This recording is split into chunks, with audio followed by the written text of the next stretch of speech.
ભાવનગરના આંબેડકર ભવન ખાતે સામાજિક સમરસતા શિબિર યોજાઈ ગઈ। ગુજરાત સરકારના સહયોગથી શ્રી સત્કર્મ ગ્રામ વિકાસ ટ્રસ્ટ અંગોલા દ્વારા ડૉક્ટર આંબેડકર ભવન ભાવનગર ખાતે જિલ્લા કક્ષાની સામાજિક સમરસતા શિબિર જિલ્લા પંચાયતના પ્રમુખશ્રીની ઉપસ્થિતિમાં યોજાઈ ગઈ, જેમાં અત્યાચાર નિવારણ ધારો અને કલ્યાણકારી યોજનાઓ વિશે સમજ અપાઈ હતી, જેમાં અધિકારીઓ, પદાધિકારીઓ તથા આગેવાન ભાઈઓ બહેનો મોટી સંખ્યામાં જોડાયા હતા। करोति कल्याणं आरोग्यधन संपदा शत्रुबुद्धि विनाशाय दीप ज्योति परब्रह्म दीपो हरतु मे पापम दीप ज्योति परब्रह्म। તમે દિલના દીપને અજવાવજો, તમે દેહના દીપને ઉજાવજો, વાટ ભલે હો કાટાળી, તમે જલાવો દીપ સ્નેહના, તમે જલાવો દીપ સ્નેહના। અહીંયા પ્રકાશ છે એ ઉજાસનું પ્રતીક છે, અજવાળાનું પ્રતીક છે। તો આપણે સૌ ઈશ્વરને પ્રાર્થના કરીએ કે ઈશ્વર અમારા જીવનમાંથી અંધકાર દૂર કરીને અને પ્રકાશનો પથરાવ કરશે।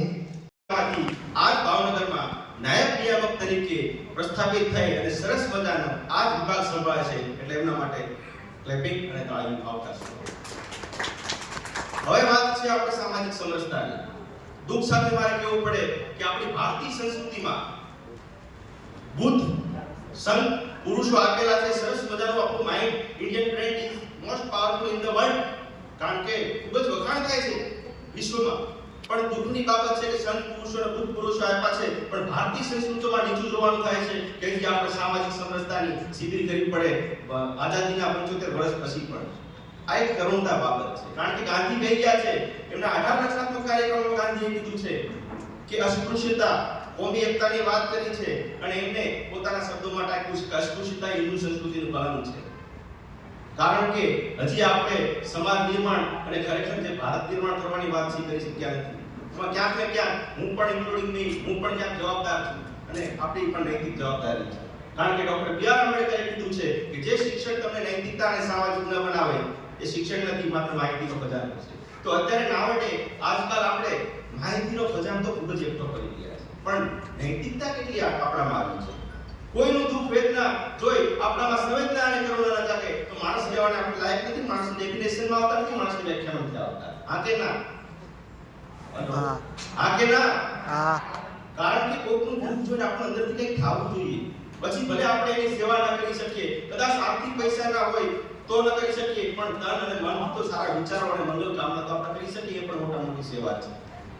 બીજી વાત મારે એ કરવી છે કે તમે બધા ફોટોગ્રાફ જોવો છો, ખાસ હમણાં સાહેબે વાત કરી, તાપકા સાહેબે અને અમારા સ્નેહી શ્રી મોહનભાઈ બોરીચાએ વાત કરી કે આ પહેલી હરોળમાં જે બેઠા હતા મહિલાઓ, આ માર્ચ મહિનો છે એટલે મને યાદ કરવાનું થાય, કારણ કે પહેલી માર્ચથી સ્ટાર્ટ થાય છે અધિકારોની અને ચળવળની વાત। કારણ કે ડોક્ટર બી.આર. આંબેડકરે માત્ર દલિતોની સ્ત્રીઓ માટે ઉદ્ધાર નથી કર્યો, ભારતની દરેક સ્ત્રીને ચૂલામાંથી અને 4 દિવાલમાંથી બહાર કાઢી આ પહેલી હરોળમાં બેહાડી જે ગૌરવ અપાયું હોય, અધિકારો અપાયો હોય, પાણી ભરવાથી લઈ ટ્રેન ઉડાડવાની વાત હોય, કોદાળીથી કોમ્પ્યુટર સુધીની વાત હોય, માટીથી મેનેજમેન્ટ સુધીની વાત હોય, પાવડાથી પ્રેઝન્ટેશન સુધીની વાત હોય, જે સ્કિલ અને અધિકાર આપ્યા હોય, તો salute this person doctor B R. Ambedkar. કારણ કે આપણી જે સંસ્કૃતિ અને આપણી જે રૂઢિવાદી માન્યતામાં સ્ત્રીઓને ગુના સિવાય કંઈ આપ્યું નથી।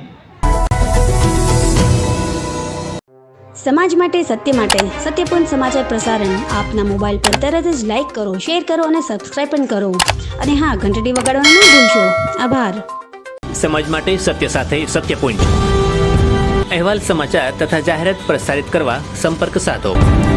સત્યપુંજ સમાચાર પ્રસારણ, લબ્ધિ કોમ્પ્લેક્સ, તાલુકા પંચાયત સામે, સિહોર।